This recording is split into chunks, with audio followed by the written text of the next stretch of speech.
This is must watch. Mahabharats. Bharats.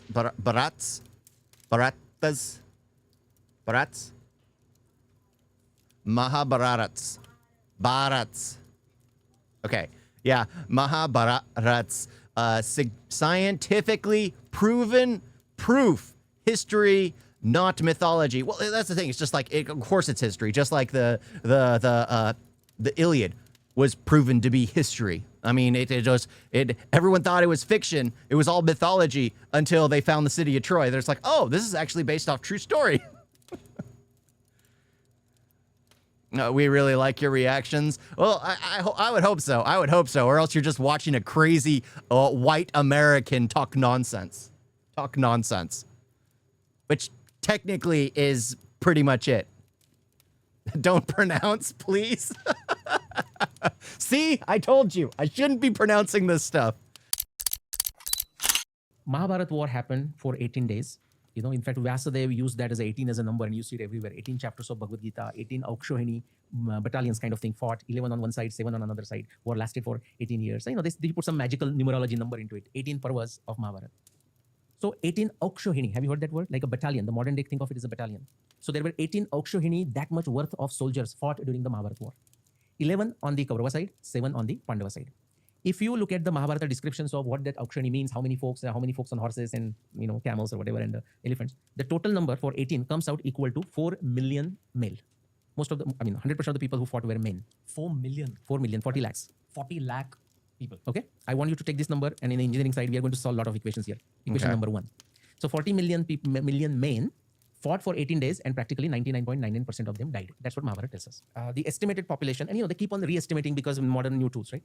The number, when I did this about 5 years ago, the number is between 5 to 20 million for our total human population, okay, in 6 millennium BC. True or false? Let's not go there. It's not important.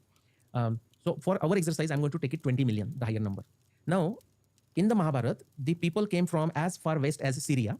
Wow. And as far east as Indonesia, or maybe not border of Indonesia, like Cambodia and something like this. Okay. And, Holy. So yeah, that's the range. Okay. For example, the Bhagadatta. Yeah, because I know the reason why it's so massive and involves such a wide scale for just like an 18-day battle is apparently it takes history from all over, like relations from here, ties to here. Like I started going through the series 4 episodes in. I think it's on day 11 now. But it's just like, you get like the little nuances here and there. And apparently he's going into the fact that, oh, there's history from here about them sending this many troops here. There's this from here. But it just like, what, like 40,000 years ago? I'm no historian. Something like that. During the Mahabharat war came from Iraq, Baghdad. Okay, but that's another subject. Now, what I'm saying is this is a pretty decent area. And for simplicity, I'm going to say out of the 20 million, half of the people were affected by the Mahabharat war, meaning people came from this area. So 10 million people were affected. They all did not come.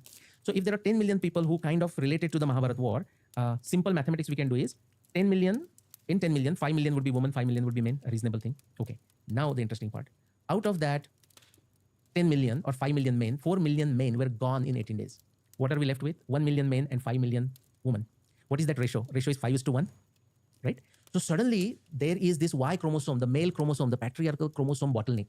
Like suddenly a huge male population is gone. So now there are only 1 million men for 5 million women, so to say, for the further population. And so that bottleneck in the Y chromosomes is going to come out as a signature into the future population. Make sense? Okay. Now if we go here and type Monica Carmine, paste 2015. You got that Monica researcher there. Yeah, 15. Okay. Now, yeah, stay with this paper. Yeah. It's commonly thought that human genetic diversity in non-African populations was shaped primarily by an out-of-Africa dispersal 50 to 100,000 years ago.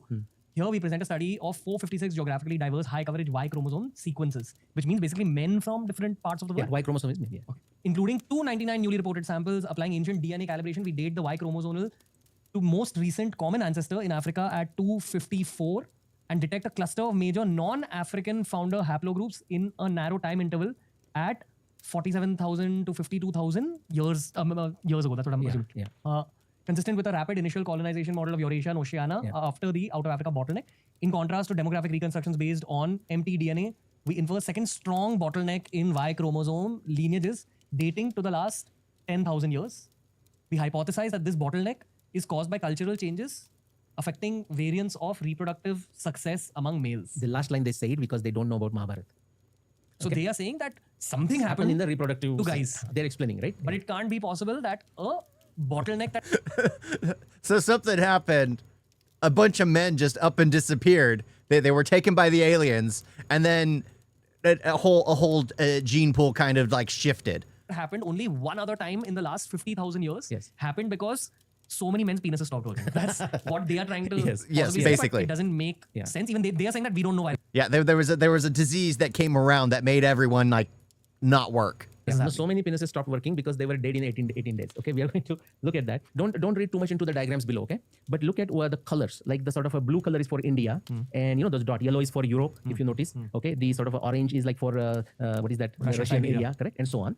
So now, so that blue area that you're seeing is India, so to say. Okay, and you find that all of them, the yellow is Europe, and so on and so forth. Okay, the light blue is the north, like Middle East, and so on and so forth. The dark green below is East Asia, like east of India. I think the dark green is South Asia. Oh, South Asia, sorry. The blue is East Asia, right? Right. The blue. Okay. So follow those kind of. I mean, just stay there right now, and you see a sudden bottleneck, which is that fall. You see. Okay. In all of them. No, it's in all of them. We'll see why. Actually, what you'll find is that the green fall, if you see the green happens before yellow. Right. Yeah. Because the epicenter is India, and I'm going to give you a metaphor to explain that. Okay. Can you go down and see? There's another beautiful graph. I hope it is there. Well, I guess the since the epicenter is India, the people that survived hadn't returned home yet, because if it's from one distinct like Indonesia all the way to like Iraq, that massive group of people who all met in India, then it would start in India where the males kind of disappeared all of a sudden, and then as they traveled back home, the males would have disappeared as they traveled back home. So look at South Asia. Because they wouldn't know. Okay? You see where South Asia is? Yes. See where the straight line starts going down. Compare that, they're exactly on the same scale. Go up to Europe and notice the bottom that Europe is later than South Asia. You see, it's happening later. Okay. By the way, the other graphs I showed, nobody participated in Mahabharat war from South America, from Oceania, like Polynesia, or the northern Russia. And if you look at their graphs, actually you can see it right here too. They have no, for example, let's look at, say, Africa. Africa shows some. Maybe that is because of Ghatotkaч, you know. I'm just joking. But well, first look at the dark green line, which is South Asia, which is India. South Asia is a very bad word, you know, by the way. That is to deal with the inferiority complex of Pakistanis. Okay, that's why the word South Asia is used. It's a word. It's a global conspiracy. As in? India. What South Asia they're talking? Okay. You know. Okay. So that India. Look at the first line. Truly, the one that really came to the bottom. The first line to deviate, come down. The deepest, the green line I'm following. And then if you follow, it stays longer at the bottom, and almost the last one to recover. You see? That is, so it's like a Bhuj, you know, where we had the earthquake. That is Genetic the last bottleneck. Massive genetic bottleneck. bottleneck, and last one to come out. Okay. Right. Then follow quickly two. One is the Near East, which is Middle East. You see that orange kind of line? Just after green, it follows down and then goes straight up. Yeah. Which is like, it had an effect like a Bhagadatta's army, let's say, but then it quickly recovered. Right. Okay. Right. Then you would look at the East Asia, like that Southeast Asia, which is to think of, you know, like a Myanmar, Right. You know, Thailand. Indonesia. So they also are affected, not as much as India, and also they recover. Now look at the yellow line. Here it is very easy to see Europe. See, whereas India is like, I mean, now you may ask the question, or skeptic should ask a question. I am saying the effect happened in 7,500 years ago, right? Yeah. So that is that point between 7 and 8. So somebody will say, and actually people do ask me, oh, but why the green line is already going down from 10? Okay, now this is a good question, but that immediately tells me the person doesn't know anything about mathematical modeling. If there are no data points, this initial, you know, where you see 12, and they have shown one constant point, that's the control group. They assume that everything is same, you know. Now from that, the first deviation data point may be found around 7.5 or 8. But how do you connect those points? Either you connect by straight line, concave, convex, that's why it is like that. Because actually it's a steep fall. It is a steep fall. But on the graph, you can't show a steep fall. Correct, because they're doing modeling and they don't know Mahabharat. So they have no reason to wait for 5561 BC to bring it down, you know. So that's the point. So this is fabulous. So the epicenter is India. And keep on going down. You're going to find one more fascinating. One second. I just want to stay on this Fine, graph fine. because I am also noticing what you said about Africa. Yeah. Which has again a smaller dip, Correct. more gradual dip. Correct. I want to see what you're speaking about the Andes, which is Nothing, you know, Andes, look at Andes. and Nothing Siberia. until roughly 2,000 years ago, Yeah, which is what? when Europeans found it. No, not 2,000 years ago. They found 500 years ago. But some other migrations happened within that, whatever. You know, we don't know what happened, right? My bad. Yeah. No, but I mean, it could be that same 10,000 versus 7,000 ka logic. You in said it. You Andes. said it. There is no data point. That you So- can't show a steep fall, so it's a gradual. Yeah, so what do they do, right? So what is actually 500 years ago on the graph, you see it as 2,000 years ago. Good point. Good point. So Andes, again, the fall happens Yeah. perhaps because of European invasion. Yeah. And which are the Siberia, which is the pink line. Yeah. The, Again, goes like haywire. you Yeah, know? no connection to these Yeah. falls. See how consistent it is. And none of these guys, there is no conspiracy between these 92 genetic scientists and Nilesh Oak. Okay. So 4 million people gone. The 10 million people in the area where the Mahabharat war was affected, so to say, you know, which is what? India, Middle East, and further east of India. So think of those colors, the blue, the light blue, and a green. Okay. Now what happens? So 4 million people are gone. Therefore, now the ratio after the war is woman to men, not the population, although I'm showing population, but the genetic diversity is 5:1. Okay. Now, little bit of tough science. Okay, stay with me. When nothing like that is happening, like a couple comes together to make a baby. Man has Y and X. Everyone follows. The lady has X and X. Every woman has 2X, right? So if you just take couples like that, what is the ratio of a variation in X chromosome to Y chromosomes? There are 3 X's, 1 Y. 3:1. So that is my baseline. Now what happens is when you look at the ratio, and I will send you that graph. What the graph is going to show is when you look at the female diversity to male diversity, the ratio is around 3, which is how it should be. When it comes to a certain time, and that time, if you look at it, is by the way 7,500 years ago. It goes like a peak of 16:1. So 16 excess variation to 1 Y, which is to say, that is an absolute number. For relative number, we have to take 16 divided by 3. Are you following? Because 3 is my noise, signal to noise ratio. Okay. So 16 divided by 3 is what? 5 approximately. Now bring back to here. So out of 10 million, 4 millions are gone, men are gone. Now the ratio remaining is 5:1. Monica Carmin paper written in 2015. What? Well, he's talking about the XYs, and I'm just like, okay, you're talking about the XY. I get it. And then it's just like, what? But no, the thing is, like my wife is teasing me because I'm just staring, doing nothing. But the thing is, I don't get how they get to 5 X's. I don't know. It makes no sense to me because you're already saying that the population was down. How do you know that there was only the like, I guess there weren't as many pregnancies, but then again, that's not really something that's important because a man, even up to the dying day, can still have a woman conceive a child. So there's still are options, but it's just like I'm hearing, okay, 5 X's, 1 Y. It just, the chromosome goes down. I mean, yes, you're trying to bat home the fact that, well, there were more women than there were men, but I don't know what the X and Y chromosome has to do with that. I honestly don't because, well, the man always has the Y. I don't know how you know there's more X's in the gene pool at that point in time than Y's. I don't see. Who knows nothing about the... Yeah, XX and XY, because the women are the XX. Yeah. Yeah, of course. That's why there's more X's than there are Y's. But I'm just like, how do they know? Mahabharat. They are saying there was a male gene bottleneck, Y chromosome bottleneck, in 7,500 years ago, 5561 BC. I mean, they don't say 5561 BC. The extent of that bottleneck was 16:1 on the absolute scale or 5:1 on the relative scale. 5:1 based on a population, 5:1 in their paper. One more thing. And what was the epicenter? Where was the impact of this the highest, the deepest? India. That is that green line. If you see there's another curve. Is this the graph you wanted to show? So yeah, here. See 16:1. Look at the y-axis. That NE ratio is like an absolute scale. The female diversity to male diversity. NF over NM.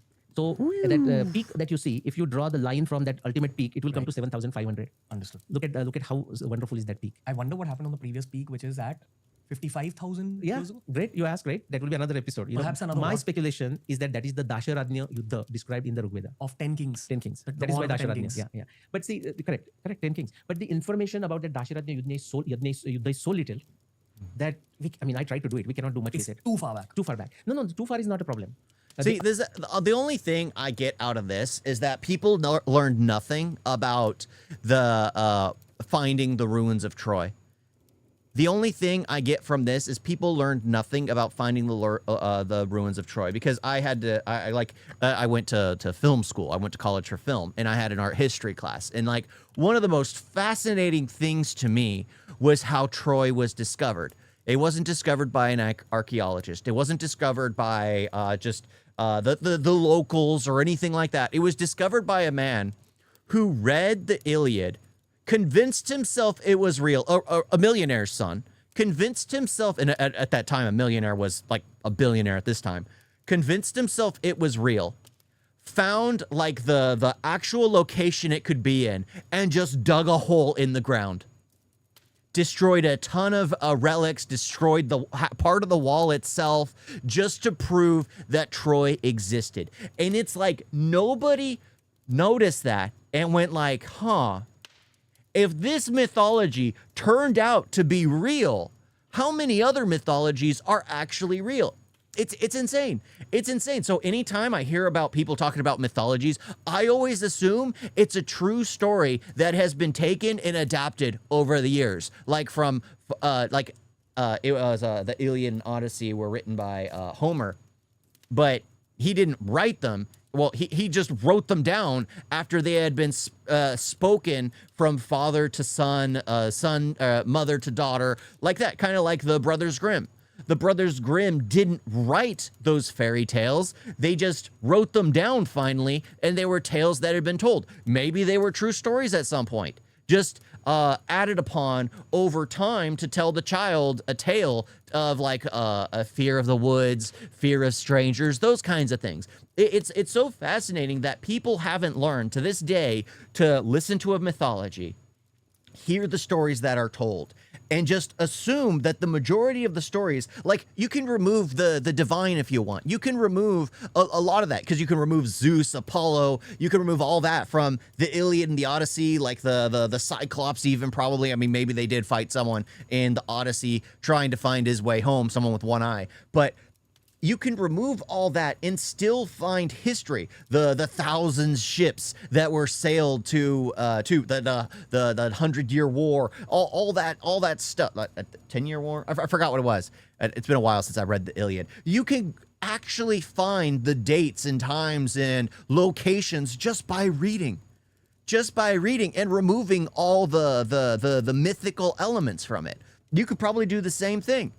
Remove it, and you can find like the actual locations to everything being done. The problem is people hear mythology and immediately shut off their brain.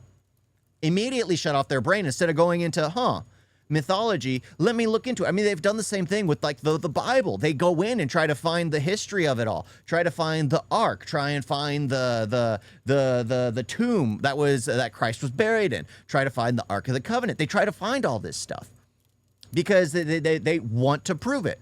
Same thing with mythology. You can prove a lot of the stories are real because they came from somewhere. They came from somewhere. And that's the thing I always find fascinating. It's like people never learned anything. They just prefer to not believe that a story that's told in a mythology format is true. It's mind-boggling to me.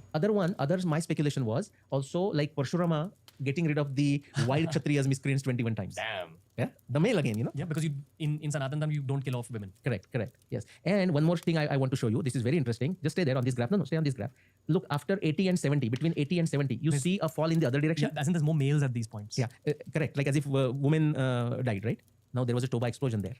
Okay, now we don't know again why men survived more and women died. Maybe men were always out there and survived. Everyone in the caves, women, making the chutneys, Yeah, maybe the and all the caves- ash went in and they died, that's sexist. This is all speculation. But that matches with the Toba explosion. It happens in the other direction. It's a perfect data for additional research. Yeah. So this graph I can tell you. Remember, I said my brief history of Hindu civilization starts with 75,000 years. This graph is going there. Anytime you hear of an earthquake, immediately 3 questions typically come to our mind. If you ask any one of these, they will say the same thing. Immediately, oh my God, earthquake? Serious? Oh yeah, serious earthquake.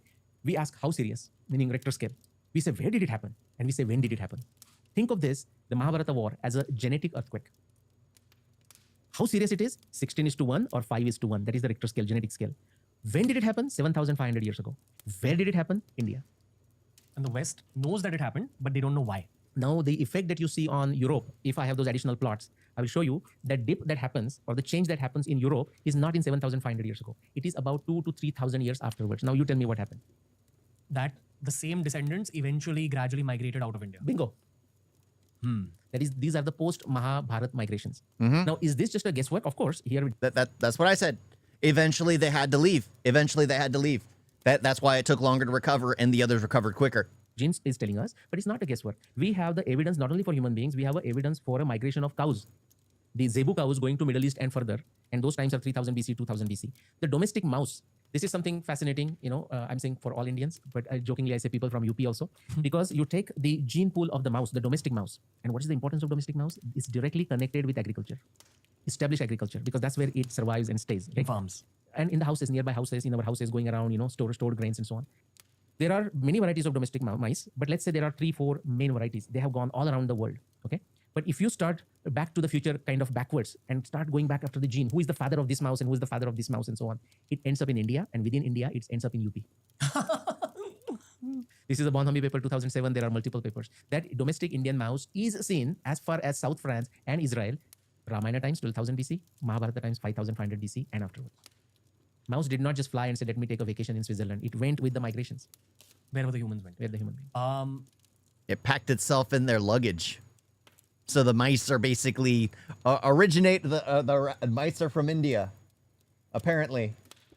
All mice migrated to, so we have India to blame for all these field rats and mice and everything, because rats are mice. Okay, kind of a devil's advocate style question. I get that even genetic studies point towards an outward migration from India. And this has been the case that even a genetic scientist brought on the show. So it's not just you as a historian, it's an actual scientist also said the same thing.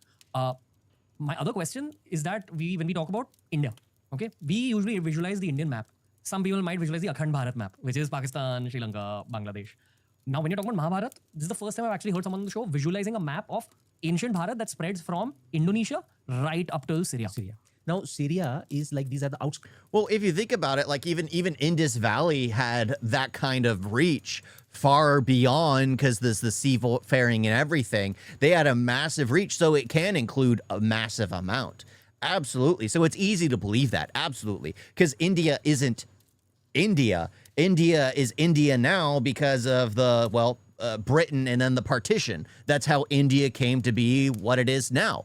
I mean, you look throughout time, every single, like even India was at war with India due to all the varying rulers in each location. So it's always fascinating that it's like all land is taken, all land is stolen, all land has been conquered by one person or another. All that kind of stuff is actually absolutely fascinating. But yeah, it's easy to believe that if there was a trade route that had massive ties all over, that yes, there would be a massive group that expands. But the problem is, like for us now, we think of India as this even smaller piece of the puzzle than it probably used to be.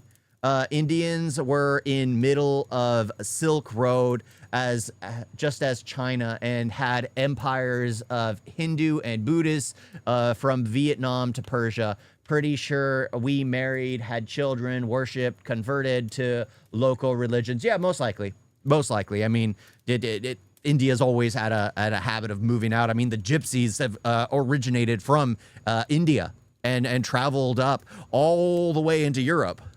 But the folks have come and participated in the Mahabharat war. But even their names, for example, Iraq, the Bhagadatta is a Sanskrit name. For Baghdad. Yeah, for Baghdad. Actually, do you know how they say Baghdad? Baghdad, you know? And that's and by the way, the narration of that Prague Jyotishpur, which is where Bhagadatta was from, is very consistent how it is to the west of India in Mahabharat, but also in the Ramayana. We spoke about how ice ages are part of the Earth's history. Correct. And in that, in the last podcast, we spoke about how in the Ramayana, when they've described the West, they've described the Alps as the edge of the West. Correct. Right? I don't know if yes, that's correct. That's correct. I am assuming that again, Europe, North America were not habitable at that point. Correct. Because of that Earth's tilt that we spoke about. Tilt and the shift of the pole and all that. Yeah. Right. Yeah. So it was just too cold for human beings to be there. Correct. So perhaps this entire stretch from Syria to Indonesia, while as Indians we're very proud that this was Bharat, and it becomes a source of pride. Correct. When you detach yourself from the emotions of being Bharatiya or being Indian, and just look at yourself as a human, no different from the humans in Pakistan or Iraq or Syria. Absolutely. Okay, because they're very different from us in many ways culturally. Yes. It's a way of saying that this ancient culture was spread across this strip because it was the only habitable. That is the right way to say. Therefore, I say once you go beyond 2000 BC, they are us, in the sense that there is no they out there. Okay. See, now the extreme left has already switched off from this podcast. The extreme right is rejoicing in joy, saying that, dekho, Sanatan Dharm hi ultimate hai. But that's an over-emotionalization of the same human concept. Yeah. And if they read Mahabharat, then their enthusiasm may be tamed down a little bit further. For example, when Sanjay is describing the whole entire Prithvi, so to say, to Dhritarashtra just before the war in some context. I would be very skeptical of believing something from this podcast, since Beer Biceps is well known for making many pseudoscience, vids. Well, yeah, I can believe that. But it's always fascinating. It's always fascinating to get this kind of stuff. And again, like I said, I mean, Troy was discovered because there was a rich man's son who just felt it was real and decided to just dig in the location he had people pinpoint on a map. And he found it. I mean, the exact same thing can be done for like it can be done for like the majority of mythologies out there, and you will find proven historical facts from it. Why? Because these stories were passed down until they were finally written. It was spoken to family members to family members to family members to family members until it finally got written, and then it got translated, and then it got moved to a different format, and then that's just how it works. That is absolutely how it works. So I can easily believe that there is like, always take everything with history with a grain of salt, but it's difficult to say that something that's written as a form of mythology or fake text didn't actually happen. It's impossible to say. You have to always believe that there is a possibility that it's rooted in history. It's so much easier to go through life believing that the stories of the battles that took place in these mythological texts actually took place than to go on believing that, oh, the Battle of Troy never took place, or the 18-day war never took place, or you don't learn anything from that. It's easier to assume it really happened and then find the proof of it, because odds are there's most likely proof of it. Well, history can be deceptive. For example, the proud Turks and Ottomans of today have Greek ancestry in reality, while actual Turks call themselves Central Asians. Yeah, basically. Dude, this guy literally made a vid about how ancient Indians had real spaceships. Oh, I can believe that. I can believe that. Planes made by Hindu science. Because I saw something once, and it was like a children's movie about like one of the battles, and they were flying like a plane, and I was like, okay, this is going a little far. And my wife was, which movie was that? Yeah, I can't remember, but it had like Revan as the bad guy. It was just like, okay, this is going a little too far. This is ridiculous. But it's easy to believe, like there are the stories that are told. Remove the science fiction, remove the gods, remove all that, and you will find the battles that happened. That's how I like to think about these things. Well, even Joe Rogan says Giza pyramids are built by aliens. Yes, and all the Aryans came from alien spaceships as well. Absolutely. Text, to distract Dhritarashtra. Maybe he's too worried, but doesn't want to change the strategy. He is saying there are lands. For example, there is a reference to Hari Varsha. He says it's better than Bharat Varsha. And in what way? The people are more relaxed, people are more beautiful, the ladies are beautiful, more fruits, fresh fruits, fresh air, better air, so on and so forth. When the descriptions of Patal come, South America, the Bhagavad Puran also will say, oh, their life standards is much better than ours. Our narrators are very objective. Ancient narrators are very objective. So there is no point taking a false pride. Hum Sanatani. Good. Yeah. It's why we need to you need to view these conversations as a student of human history rather than Sanatani history. Yeah. Anyway, as a human history, for example, when I go to, I've been lucky, with the exception of, I would say, New Zealand and Australia. I've been to practically all places around the world, thanks to the companies I work for and my luck, And every place I go, I make personal relationships. Yeah. Meaning, I go to Italy. Right now, I know 10 friends of mine who were my colleagues 20 years ago, but I can still go to their house and actually have a pasta made in the house. Same thing in China. My friends in China will take a time off if I go there, because my Chinese is very bad, 5 sentences maybe, and actually travel with me. And when you start it's Mandarin, not Chinese, it's Mandarin. Interacting with them, you realize no difference. Actually, they will give life for you. That's the kind of relationships you build. Yeah. There are a couple of questions I have for you. One is about the Younger Dryas impact theory and the effect it had on India. And the second one is the Stoba explosion now, because you only brought it up. Have either been mentioned in Shastras? Great question. There are descriptions in the Shastras which a creative mind, like yours truly, can connect with the Toba explosion, but we don't know for sure.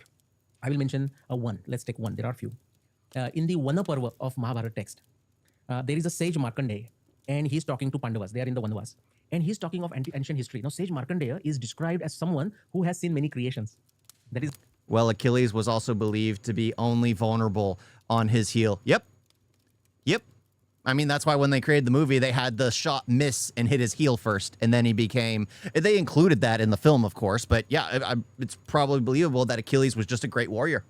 And then you spin it around something, because there have been great warriors throughout history, which, heck, there have been tons of films about warriors who weren't touched by the divine. They were just great kings, great fighters, great warriors, have stories built around them. And then over time, as it's embellished, people are like, oh, this was the son of this god. This was the bastard child of this god. This was the child of this god. Just, you know, just to add more elements to it. Be like, oh, that way the humans that follow behind don't feel as because me comparing myself to who's Hugh Jackman. Hugh Jackman's well built. Hugh Jackman looks attractive. Hugh Jackman is absolutely sexy. I'm not gonna lie. He's a 60, like almost 60-year-old man, or probably 60 now. Still looks absolutely sexy. But if you look at it, if I was to create a story, it'd be much easier for me not to be like, oh, I can work out and end up like Hugh Jackman. I could easily say, oh, he's just the child of X and Y God. It just, I'm pretty sure like throughout history it was just done so that way the mortals that came after wouldn't feel as bad. Dude, these pseudoscience channels are doing so much damage to scientific tamper of India. Yeah, basically, I can easily see that. It's easier to remove some things and include, but I'm okay with it as long as people focus on the actual battle rather than a lot of like, oh, India was like the heart of everything, because that'll make people defensive to begin with. You just focus on the history aspect, the battle aspect. Then they will believe that Asit gives their national pride a boost, even if it's as obviously faked as vitamins. Or Vimanas? I don't know why I read vitamins. Probably need to take some. How is described, whatever that means, you know, the metaphorical, esoteric meaning. And he says, oh, in the previous creation, it happened something like this. And when he's describing one of this creation or the destruction, end of some creation, he is, and some other time we can pull these descriptions from Vanaparva, where for verses after verses, it goes how there was a fire everywhere and ash falling from the sky and so on. Now, it's a conjectural evidence. I would love to find additional evidence so that I can connect. Other than that evidence and a Toba explosion, because I don't have anything to tell me that how Markandeya was there 70,000 years ago. Geologically speaking, what happened in the Toba explosion? It was just a massive volcanic ash. Now that is a lake there, because, you know, in Sumatra Island, it's called Toba Lake or something. And that was one of the biggest. I mean, on the Google, you can see different volcanic eruptions, and Toba comes out the biggest in the last 100,000 years or something. It totally blanketed India, and not just India, beyond India, like Middle East, parts of Middle East, even the Uttara Kuru Uttar. There's always a concept of India. Well, I guess so. Calling everything that was ancient as pseudoscience is dismissive. Yeah, exactly. That's why it's good to just see it. I mean, will I ever believe everything from history? Absolutely not, because I'll never see it firsthand. I'm a very skeptical person when it comes to like a lot of that stuff. It's like, it's cool to see the stories that have been built upon the past and looking at it as like, oh, this probably actually did happen, but it's been embellished over time. It's easier for me to look at it than to be like, India's the center of the world. That's a little far-fetched. I mean, yes, the cold was cold, but it's like we also have like all the like if India was the center of the world, then the white gene wouldn't really be here still, or it would have overtaken. What is the popular gene? You know? No? Yeah. Because it's just like eventually you just get into that. So it's always interesting. I don't care really about this beer biceps. It seems a little too over the top, to be honest, but it's still interesting to hear, because it's just like in my head, it's like I'm like, no duh, most likely the story is based off a true battle. No duh, like that's where my head is at. He's like trying to rationalize it as no one agrees with it, but it's like that story came from somewhere. It didn't just pop into existence. It's not like someone making a fantasy book now. No, it was something like, especially back in the day when hardships were hard, you had to create something based off something. You weren't creating fictional stories. I mean, maybe they were. If they had the science of now back in the day, but who knows? For example, they believe Indians did not have chariots older time than assumed, but recent excavation dispelled that notion. Yeah. I mean, I would never know. Seas, you can see the evidence under the seafloor for this ash layer. So it was a massive event, and people are estimating in different ways. Some people say there was this what you call a dark winter, or that comes afterwards for 10 years. Others say for 1,000 years, and these are different estimates. How many people survived? That's another one. We don't know that number. All we know is that women died out much more than men because of the graph you just showed. Yes. Studying genetic sciences. Correct. Because you can track back matrilineal lineage, patrilineal lineage. Oh, right. Now, keep in mind, when you go back to 70,000 years, our genetic data also gets weaker and weaker. So although they can draw the graph, there may be 5 samples. I mean, I don't know what was there. Sure. Yeah. I'm just thinking, again, this is just pure hypothesis. I am not a woman from 70,000 years ago, so I might be entirely wrong, but I've had girlfriends in my life, and I have noticed that girls tend to feel colder more easily. It's a very basic human thing. Good point. Now, after the Toba explosion, there's a massive volcano, there's ash in the sky. Yeah. It goes down to sub-zero temperatures. The earth becomes freezing cold. Yeah. There's also a fantastic movie called Society of the Snow, which I highly recommend you watch. It's about the Interesting. Andes plane crash. you know, Okay. which Alive, the movie Alive. yeah, same. But it's a 2023 or 4 ka movie. Got it. They show the same thing, that there are few women with those guys in that plane who eventually one of them they've shown passes away because of the cold. So this is just again hypothesis that in such cold weather, maybe some of the guys, not even all the guys, some of the tougher guys survived. Yes, and the woman dying because of the cold is more. So when I write the book, when I mention this hypothesis, I will mention your name. Thanks. No, that's a great point. And you see, the way you thought off the cuff, the way you thought through, that's exactly how you do. Like, I said, hey, what is this another peak? Is it the Parshuram? Is it the Dasharatha Yuddha? I don't know if I agree. I mean, sure, they're like even the elderly get cold far too quickly. I mean, they keep the heater on like 24/7. I mean, going to my grandfather's house was a pain back in the day because it was always an oven in the house. So you can't really say that. I mean, is it possible? I mean, maybe, but it also has to do with their genetics, I guess. Well, you're still streaming. Is it the dating video? No. Well, I guess we call this, but yeah. But if you notice, I have not immediately made up my mind and just to make some headline, I have just gone and said it is this or that. I don't have evidence, but I can say that with the Mahabharata because the evidence is shouting from all sides. Anyone who's with us in this podcast until this point is fascinated by this conversation the same way that I am. Is fascinated with ancient history. I can vouch for the fact that Randall Carlson has done an episode just like this. He's done multiple episodes with Joe Rogan, but it's in a very similar light. He shows graphs. He has some very similar points to what you're making. Yeah. If you enjoyed this clip from the Ranveer show, we Okay. uploaded a ton of other clips related to a ton. Okay.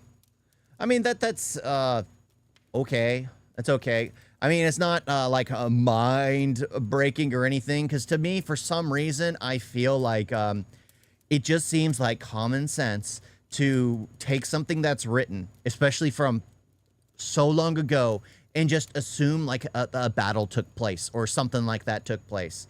Oh my gosh. It's again, I know nothing about the war except what I'm learning through watching the video, the show. I know or what my wife has told me about like the text.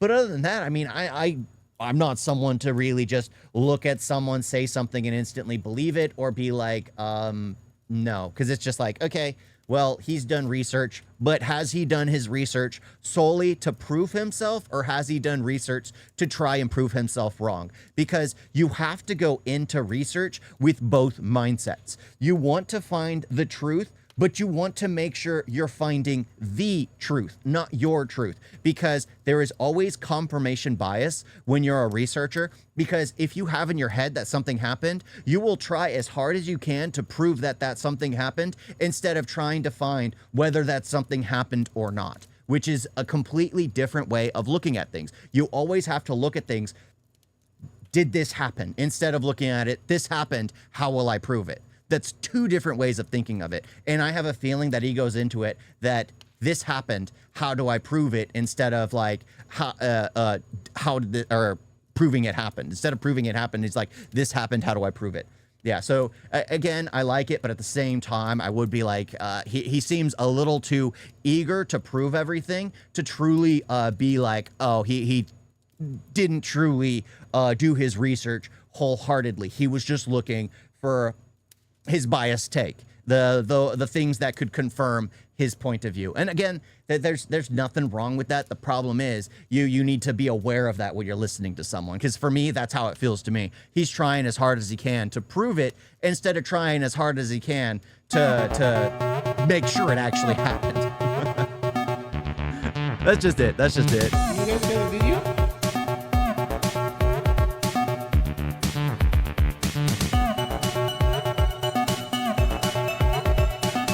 So bad. And don't forget to like and subscribe. Wait a second.